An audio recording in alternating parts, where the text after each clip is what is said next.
Blow, boys, blow, we're bound for the unknown. Out on the water, no one can stop her, captain of the Jolly Otter. Blow, Welcome to the adventures of the Jolly Otter. Chapter 2, A Motley Menagerie. It was Tuesday, and for most of the people that lived in that sleepy little town by the sea, that's all it was. Like any other Tuesday, the sun would rise, the children would go to school, the farmer's market would open in the town square. For just about everybody in that sleepy little town by the sea, it was just a regular old Tuesday. Everybody, that is, except for Camilla the otter, because this particular Tuesday was the day Camilla became a pirate. It was the morning after Camilla had outwitted the crooked crocodile, who had cheated her pirate friends out of their gold. Not only had she won back the money the crooked crocodile stole, she'd also won his ship, the Snaggletooth, which he had foolishly wagered when he underestimated the tiny otter. So all night long she lay in her cozy little barrel, clutching the Croc's black captain's hat, knowing that in the morning she'd be off on her own pirate adventure. And she'd already decided what to rename that ship, the Jolly Otter. Camilla rose early and placed the tiny octopus on her shoulder before climbing up the stairs. The creature had been at the center of the crooked crocodile's grift, but after Camilla showed it a little kindness, the only kindness she thought maybe it had ever received, the octopus became the very first member of the Jolly Otter's crew. Mr. Pig saw her off at the door, giving her a home-cooked meal wrapped in a blue handkerchief, and the octopus the last of his leftover world-famous clam cakes, which the little fellow eagerly devoured with a happy squeak. Camilla knew she could never repay Mr. Pig for all of his kindness, but made a promise to herself to try. "You have always had your passion," said Mr. Pig, "the thing in life you love. Now it is time for you to go find your purpose." He promised to keep Camilla's barrel just as cozy as she left it if she ever wanted to visit. The sun was just beginning to rise on the sleepy little town, and the square was just starting to get busy as vendors set up their stalls. Mr. Pig had sent her on errands into town lots of times, so she knew her way around well enough, and eventually found the big stone steps that led down to the docks. As she stood at the top of the stairs, she spied the single ship that had not yet set sail. The Snaggletooth certainly looked a match to its former captain's personality, that is to say, terrible. Its sails were torn and ragged, its hull was covered in barnacles, and the whole thing looked ready to pitch over on its side at any moment. Even the figurehead, the shape carved into the front of the ship, which helped bring the crew good luck and strike fear into the hearts of their enemies, was so weathered and beaten by the wind and waves, Camilla could hardly tell what it was supposed to be. But even so, to Camilla, it was the most beautiful ship she'd ever seen, because it was hers. Though Camilla had experience with stairs not built with otters in mind, she had never had to climb so many. With each step, she had to put down her bundle, fix her hat, carefully scoot down the stone step, pull down the bundle, fix her hat again, and make sure she hadn't lost her tiny octopus friend. Then she had to fix her hat a third time and start all over again with the next step. The otter was halfway down the stairs and considering stopping there to set up camp when she heard voices coming from the ship. As she listened, Camilla realized they were singing a shanty. Shanty were special songs that sailors would sing aboard their ships, not just to keep time and work together, but to raise their spirits when times got tough.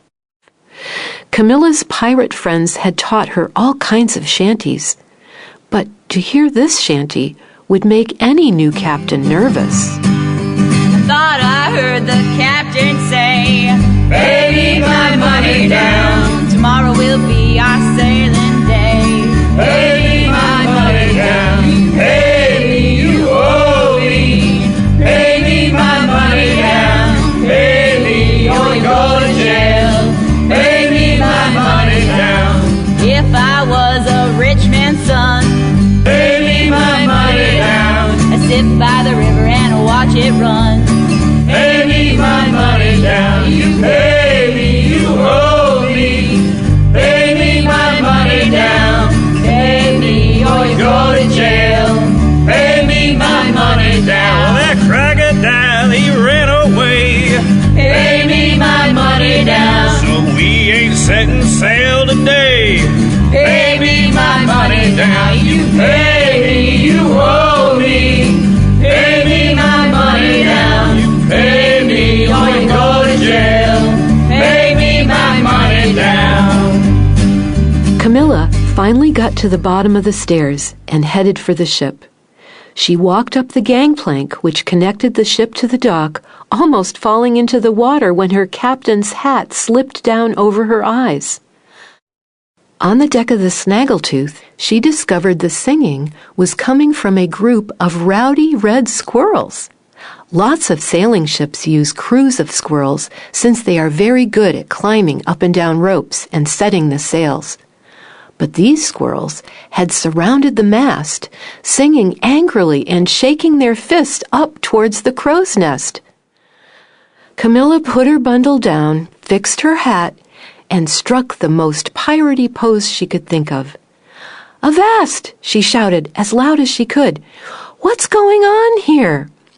The squirrels stopped singing and looked at the otter with puzzled expressions. "Who are you?" asked one of the squirrels in a nasty tone. "I am the new captain," Camilla declared, "and I want to know why you're all shouting up at the crow's nest." Camilla heard a nervous squeak at the top of the mast. She looked up and saw a furry little face peering down at her. "Thank goodness, a new captain. My name is Emilio. I am the quartermaster, and I am very glad to meet your acquaintance." Emilio was a chinchilla. He had dark gray fur the color of charcoal, big round ears, and a bushy tail. He wore a very fancy yellow coat and a white shirt underneath with a poofy collar. He rubbed his hands together, a habit Camilla would come to learn he only did when he was nervous, which, Camilla would come to learn, was always. "As you know," Emilio said, "it is my job as quartermaster to see that the ship has everything it needs.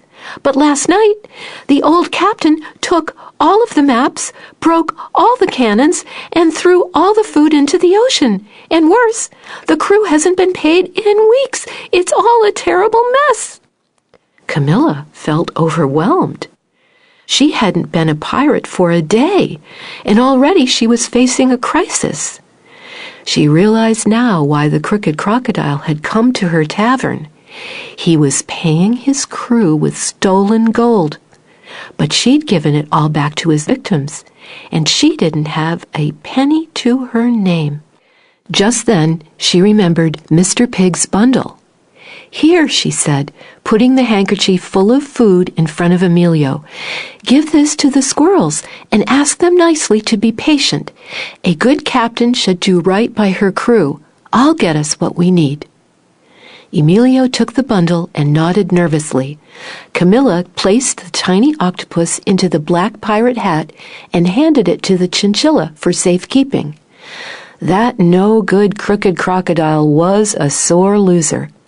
But Camilla could not let him win. She would not let her adventure end before it began. By the end of the day, the Jolly Otter would set sail. She just didn't know how.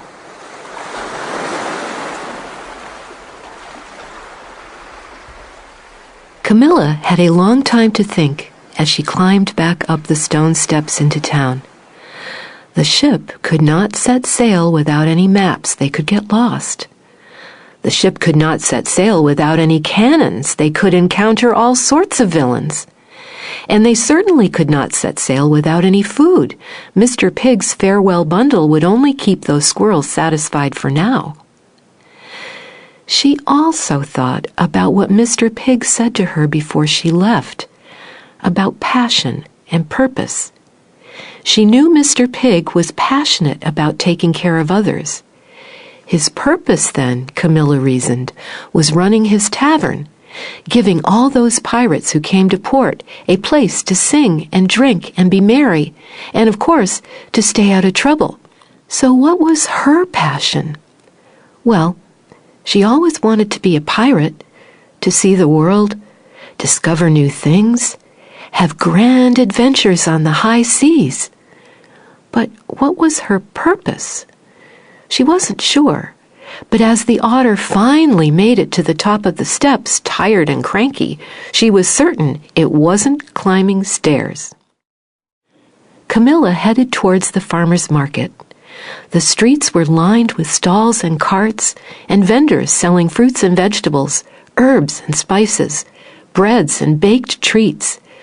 Food would be easy to find, at least, but she had no money.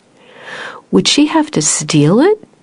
That seemed like the piratey thing to do, but Camilla was not very passionate about the thought. As she wandered the market, a lovely smell caught her nose. She followed the scent to the far end of the market, where she found 2 rats holding up a long stick over a small fire. They were cooking shrimp and selling them to hungry passers-by. Both rats had dark brown fur and looked so much alike that Camilla would not be able to tell them apart, except one of them was wearing a tiny white chef's hat. Unfortunately, every few moments, one would snatch it from the other's head and place it on their own, so if you weren't watching them, you'd have no way of knowing which was which. As Camilla watched them slowly turn the shrimp, her stomach began to growl, and she remembered she hadn't eaten anything that day. The rats must have heard, because their ears perked up and they began to chitter to one another. After a moment, they took a shrimp off the skewer and offered it to Camilla. "Thank you so much," Camilla cried and popped it into her mouth. It was very hot, but it was very, very tasty. This might even be better than Mr. Pig's world-famous clam cakes. Just then, Camilla remembered what Mr. Pig had told her as she was leaving the tavern about having her passion and finding her purpose. "You two clearly have found your passion," she said to the 2 rats. "You are wonderful cooks. I'm afraid I don't have any money, but is there any way I could convince you to make me some food for my crew?" The rats pondered for a moment. Then they used their tails to draw in the dirt. Camilla tilted her head to the side. "A frying pan?" she said, recognizing the drawing. "Oh, you need a frying pan. Easier to cook with a pan than a stick, I suppose. If I get you a frying pan, you'll make more of your delicious food?" The rat squeaked in agreement. And so the otter was off to look for a frying pan to give the 2 rats to get the food. As she headed to the general store, quite unsure how she could acquire a frying pan with no money, Camilla passed an alley between 2 buildings and heard a little commotion.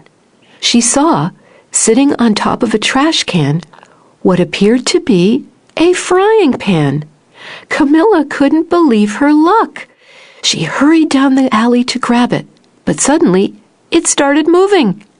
Camilla pulled back and realized that beneath the frying pan was a raccoon. He was wearing a brown vest, which had many, many pockets in it, all stuffed to bursting, though with what Camilla had no idea. He was wearing the frying pan as a hat and rummaging through the garbage. "Excuse me, Mr. Raccoon," she called, and asked 2 questions she never thought she'd ask anybody. "What are you doing in that trash can? And why are you wearing a frying pan on your head?" The raccoon introduced himself as Prince Montgomery Fiddlesticks and tipped his hat to the otter. When he saw Camilla's bewildered expression, he explained that raccoons often pick out their own names and titles, but she could call him simply Monty. As for the frying pan, he explained that he wore it on his head for protection. Lots of people do not think to check for raccoons before they throw something in the trash. He thought that this was rather insensitive, as raccoons are well known for frequenting trash cans searching for abandoned treasures. Camilla agreed that people could be very inconsiderate to smaller animals, like the people who make stairs. "Clearly, your passion is rummaging around in trash?" Camilla guessed. When the raccoon gave her a befuddled look, she quickly changed the subject. "I am very sorry to ask," she said. "Is there any way you'd be willing to part with your frying pan? Maybe if I could get you what you were looking for, you wouldn't need it anymore." Monty the raccoon pondered for a moment. Nobody had ever offered to help him before, or shared his frustration about being overlooked because he was small. He told the otter that what he was really looking for, what he really wanted, was paint.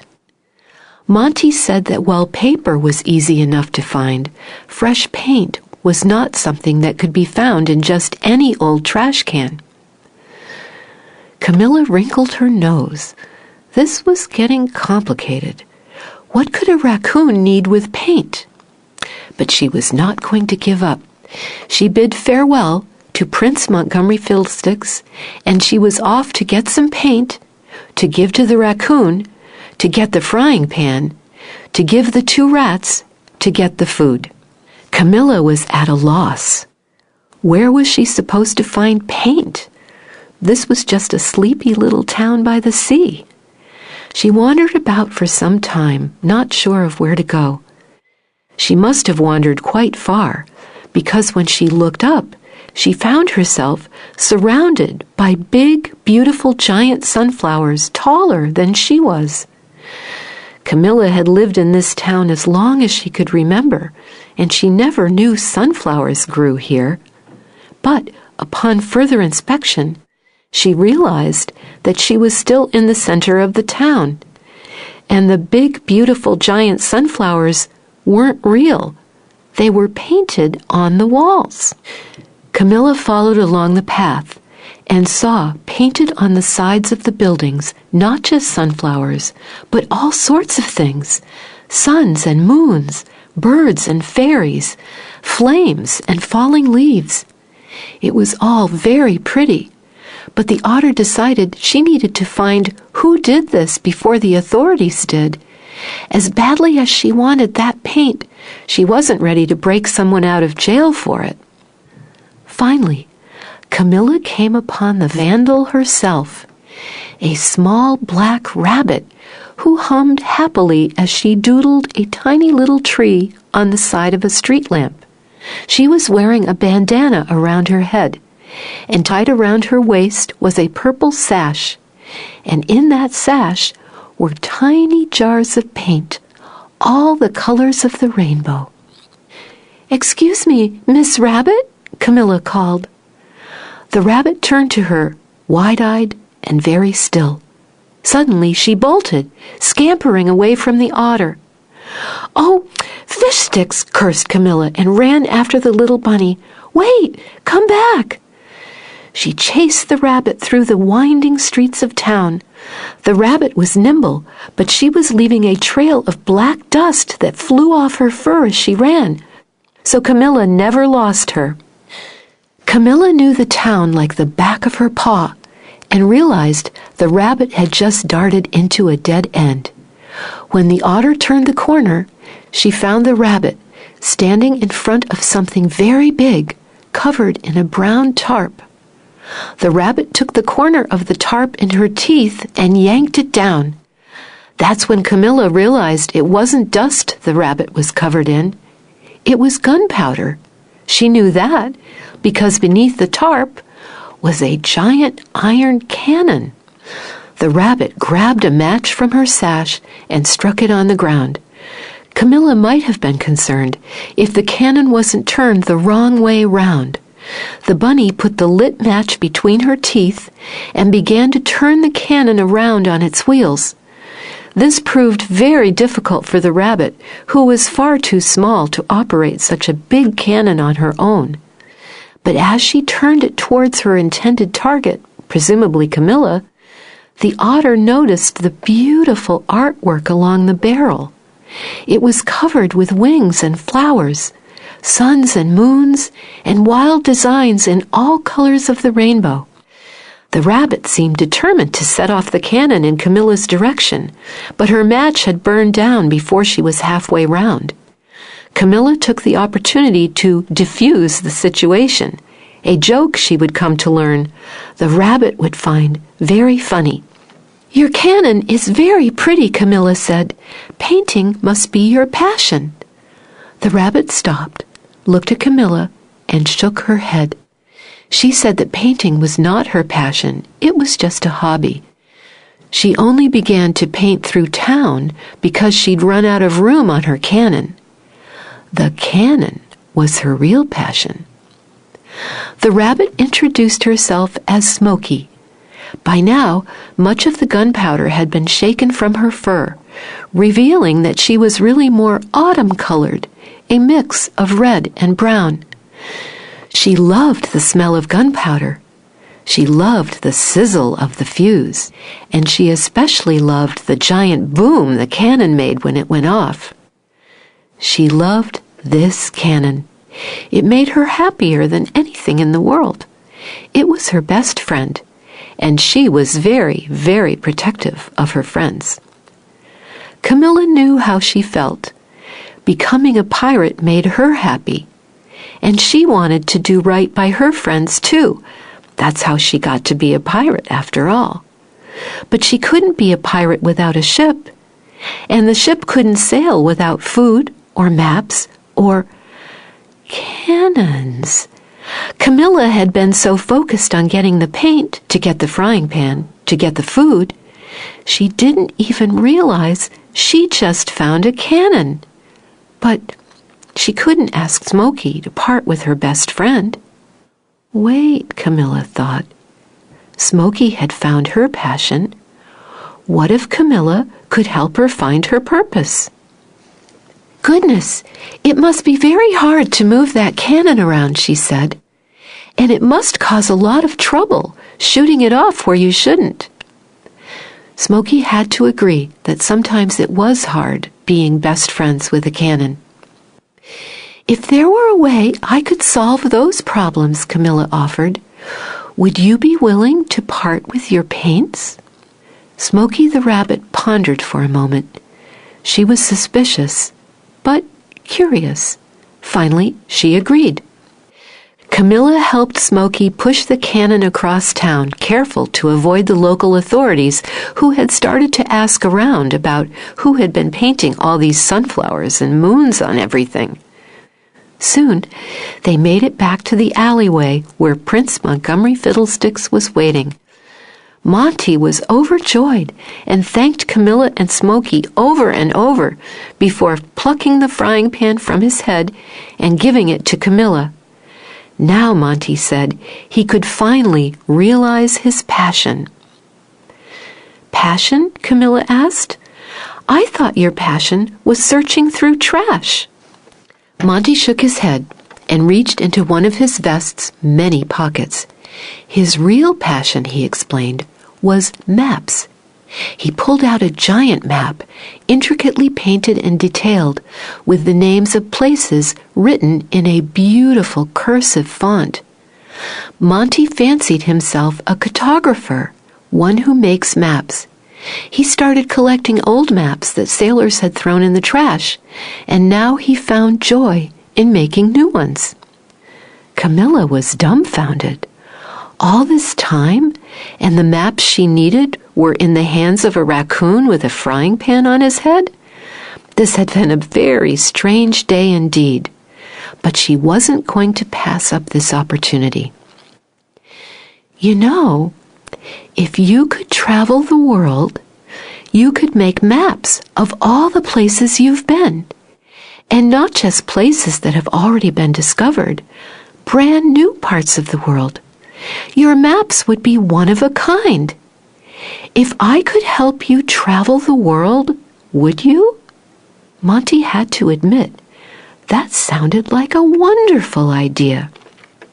So Camilla and Monty helped Smokey push her cannon towards the market, careful to avoid the local authorities, who'd heard reports of someone or something rifling through people's trash. Finally, they found the two rats, who had a whole pile of shrimp kebabs waiting for Camilla's return. Camilla placed the frying pan on the ground, and the rats squeaked with joy. You know, Camilla said with a smile, you two are the finest chefs I've ever met.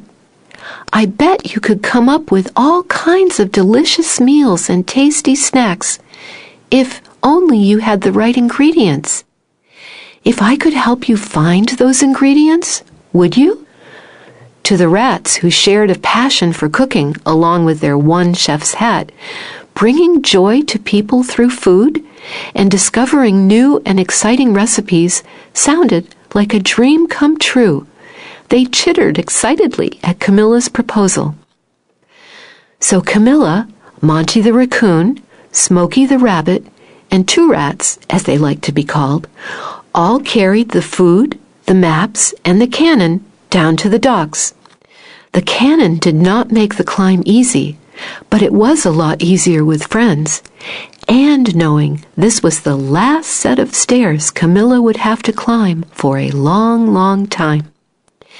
As they descended the steps, Camilla saw the one ship left in the harbor that had not yet set sail. But this did not look like the snaggletooth she'd left that morning. The sails had been mended, the hull scrubbed of barnacles. Even the figurehead, weathered and worn, had been brought back to life. If Camilla didn't know any better, she thought it looked like an otter. They pushed the cannon up the gangplank and found the squirrel crew scurrying about, hauling the bowline, swabbing the deck, and doing all the things a crew might do to get ready for the open ocean. Camilla heard a familiar squeak from up in the crow's nest, and sure enough, Emilio came scrabbling down the mast to greet them.